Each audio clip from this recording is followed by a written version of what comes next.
Bonjour à toutes et bonjour à tous, ici c'est Marie de B et aujourd'hui on se retrouve pour un nouveau numéro du Top Flop. Et on commence sans plus tarder par les tops et le premier top c'est le face turn de Lana. Lana qui a effectué son face turn lors de Raw.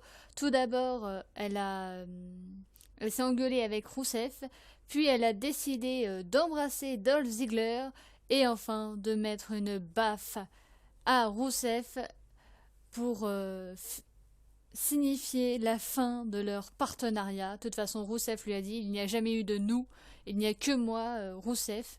Euh, je n'ai pas besoin de toi, donc Lana n'est plus avec Rousseff. Le face turn enfin annoncé. Ça, c'est une good news. Le deuxième top, c'est le retour de Paige. Paige qui est venue sur le ring après le match entre Nikki Bella et Naomi. Et elle est revenue. Alors pourquoi elle était absente? Tout simplement parce elle tournait un film. Et là, elle a fini de tourner. Donc elle était de retour. Quant à Miz, lui, les rumeurs disent qu'il serait de retour début juin. On passe tout de suite au flop et le flop, je vous en ai parlé, c'est Nikki Bella. Nikki Bella qui a défendu, remise en jeu son titre contre Naomi.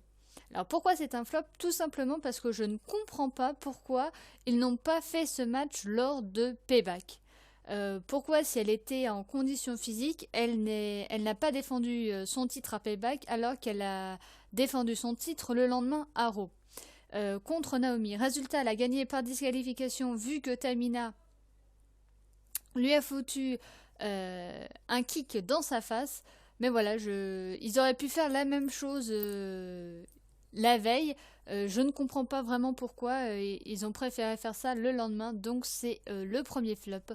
Et le deuxième flop, ça concerne Adrian Neville. Adrian Neville qui se serait blessé au niveau de son genou. Il ne connaît pas encore sa condition physique à propos de son genou.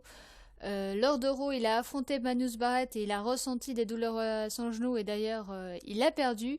Et suite à cette défaite, il s'est fait de nouveau attaquer par Bo Dallas.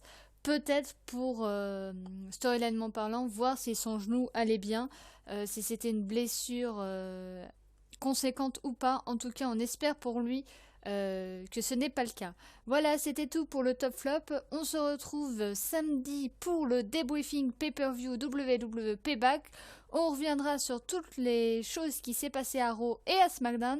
Et sur ce, je vous souhaite une bonne journée, une bonne après-midi ou une bonne soirée. Et on se dit à la prochaine. Ciao, ciao.